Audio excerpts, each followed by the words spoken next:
क्रिस्तांताय म्हज्या मोगाच्यानू ह्या आमच्या संवसाराचेर जोर आमी एक चालती नदर मारली जाल्यार खंय तरी काळोखाचीं कुपां उप्रासतात आनी खंय तरी संवसाराचेर काळोख असो दिसता. एक देश आनी एका देशाक वळखना, भासाभास करूंक तयार नान, पूण आपणाचेंच खरें करून दुसऱ्याक शिकवण दिवंक वापरतात ती यंत्रां आनी ताणें घेतलेले उपाय नियाळटना संवसाराचो भस्म जावंक निसणटण जावंक वेळ ना ही भिरांत आमचे मदें आसा. संवसाराचें चिंतना आमच्या भारताचें आमी चिंतलें जाल्यार आमी आमकांच वळखना. धर्माच्या नांवान जाती कातीच्या नांवान आमचे मदें वेगळो सार आमकां पळोवंक मेळटा. एक जानवर आनी एका जानवराक वळखता, पूण असली चिंतप आमा मनशां मदें शिकप केलेलें गिन्यान आसलेल्या मदें आमकां पळोवंक मेळना.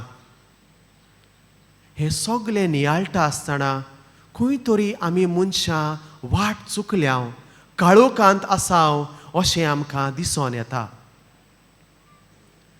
एक राजा आसलो आनी ह्या राजाक 2 पूत आसले. ह्या 2 पुतांक राजा एक दीस आपयता आनी तांकां दोगांयकूय 5-5 मोतयां दिवन आपले पोरजे मदें धाडटा आनी अशें शिकून वचात पोरजे मदें मनशांक मेळात आनी कोणूय तुमकां संतोशी मनीस मेळटा तातलें एक मोती ताका दियात. आनी अशे 2 राजकुंवर भायर सोदतात, 2 दिशांनी वेतात. आख्खो दीस ते भोंवोन सगळ्या मनशांक ते पळयतात, तांची बारकायेन तपासणी करतात, पूण तांकां एकल्याच्याय तोंडार वो तांच्या जिवितांत संतोश पळोवंक मेळना. तांतलो एकलो राजकुंवर पयल्या दिसा निराश जावन परत येता आनी आपणाच्या बापायक राजाक ही 5 मोतयां परत दिता. पूण तांचे मदलो आनीक एकलो राजकुंवर तो पोरजे मदें रावता आनी तो असो चिंतूंक लागता, हांव म्हाकाच एक संतोशाचें हातयार करतलो. आनी असो तो आपणा भितर बरीं चिंतनां उत्पन्न करता, बोगसोण्याची, एकवटाची, समजिकायेची, शांतीची. आनी असो तोच एक संतोशाचें हातयार जावंक पावता. आनी तो पोरजे मदें भोंवता आसतना ताच्या मुखामळार ताच्या जिवितांत बरेपण पळोवन ताका पळयतलीं उदीक संतोशीत जातात. आनी असो एक एक करून तो 5 मोतयां संतोशी मनशांक दिवंक पावता आनी राजाशी परत वेता. घडयेक म्हज्या मोगाच्यानू आमचो हो अनुभव आसतलो. ल्हान भुरग्यांक जेन्ना आमी पळयता तांचें नेणारपण, तांची ल्हानविकाय पळोवन खरेंच ती संतोशी अशें आमच्यान म्हणूंक जाता. पूण जेन्ना आमी व्हड जाता, आमकां काम मेळटा, आमची जबाबदारी येता, आमच्या जिविताचो संतोश इल्लो इल्लो उणो जायत वेता. हांव जेन्ना सेमिनारींत आसलो आनी कसली जबाबदारी म्हाका दिली जाल्यार हांव रोखडोच त्या कामान गुंतलोलो आसतालो आनी म्हजो स्वभाव बदलतालो. म्हटल्यार हांव चिंतेस्त जातालो, खंय तरी निराशी जातालो, भियेतालो, नालिसायेची चिंतनां म्हजे भितर उत्पन्न जातालीं.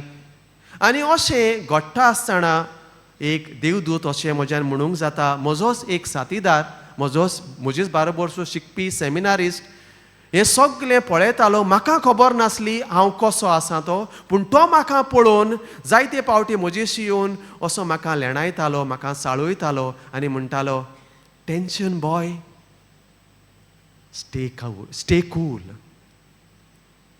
ताचीं हीं उतरां आयकता आसतना एक एक पावट म्हाकाच गमोन येतालें की हांवें एक टेन्शन घेतलां आनी हांव निराशी जालां आनी हांव दुखेस्त आसां आनी जिवीत जिवंक हांव विसरतां. एक एक पावट ताचीं उतरां म्हाका जागयतालीं, पूण एक एक पावट म्हाका परत खुशाल जावंक नाका आसलें, कित्याक कितली तरी जबाबदारी आसा, भार आसा, काम आसा, हे चिंता आसतना हांव दुखेस्तूच उरतालो वो चिंतेतूच उरतालो. म्हज्या मोगाच्यानू इसायास प्रवादी आपणाच्या पुस्तकांत नव्या आवेसवरान पयले वळीर अशें एक बाकीत कोत्ता. देव तो देवाच्या नांवान बासायता, देव तुमचो संतोष संपूर्ण कोत्तलो. जोआवाच्या शुभवर्तमानान जेजून आमकां एक वोपार सांगल्या, हांव दाखवेल तुमी फांटे. आनी ही वोपार तो संपयता आसतना जेजू आमकां शेवटाक सांगता, म्हजी खुशालकाय तुमचे मोदें आसचे खातीर आनी तुमचो संतोष संपूर्ण जावचे खातीर ह्यो वस्तू हांवें तुमकां सांगल्यात.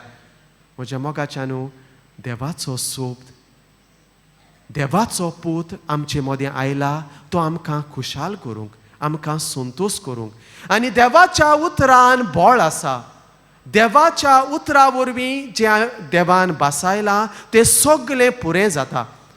उत्पत्तीच्या पुस्तकान आमी आयकोता सुरवातेक पयल्या आवेसवरान 3रे वळीर थंय बरयल्लें आसा, उजवाड जावं. आनी हे रोसणेचे सुरवेक जो उजवाड आमचे मोदें उत्पन्न जाल्लो तो आयज पासून उजवाड आसा. देवाचे उतराक बळ आसा आनी हे देवाचो सोब आयज आमी नियाळटाव आनी ताचेर आमी आमचें चिंतप दवरताव. सोब मनीस सावून दिसती पडलो आनी अशें ताणें आमचे मोदें ठिकाण केलें, हें आमी नियाळटाव. आनी तेंच नियाळूंक आयज आमकां नातालांची ही परब दिल्ली आसा. सोबदाक आमचो करून घेवया. काळोखांत आमी आसलेल्या वेळार सोबद आमचे मोदें जागोवया. जेजूक आमचे मोदें आपोवन हाडया आनी अशें जेजू वरवीं आमकां खरी घोटाय आनी बरेंपण फावो जातलीं. इसायास प्रवादी 43वे वळीर आवेसवरान 2रे वळीर अशें बाकीत कोत्ता, उदकांत वेशी तुज्या सांगाता हांव आसतलों. नदींतल्यान वेशी त्यो तुका गिरासच्यो नात. उज्यांतल्यान चलशी तूं लासचो नाय. दोगान तूं उलपोचो नाय. म्हज्या मोगाच्यानू आमचें जिवीत आमी जियेता आसतना आमी संतोशान बरोंक फावो न्हूय. सगळें बरें आसा, सगळें जाग्यार पडलां, आमचे मोदें सगळे कडेन शांती आसा आनी कसलोच आमकां हुस्को ना असलें चिंतून न्हूय. पूण आमकां जो संतोश दिता तो संतोश आमच्या जिवितांतल्यान येना, पूण तो संतोश आमकां देवाथान येता आनी देव आमकां बासायता. उज्यांतल्यान तूं वेशी, हांव तुज्या सांगाता आसतलों. देवाचें आसणें आमी अनुभवया, संतोश आमी अनुभवया आनी सोबदान जिवीत जियोंक आमी वावरुया.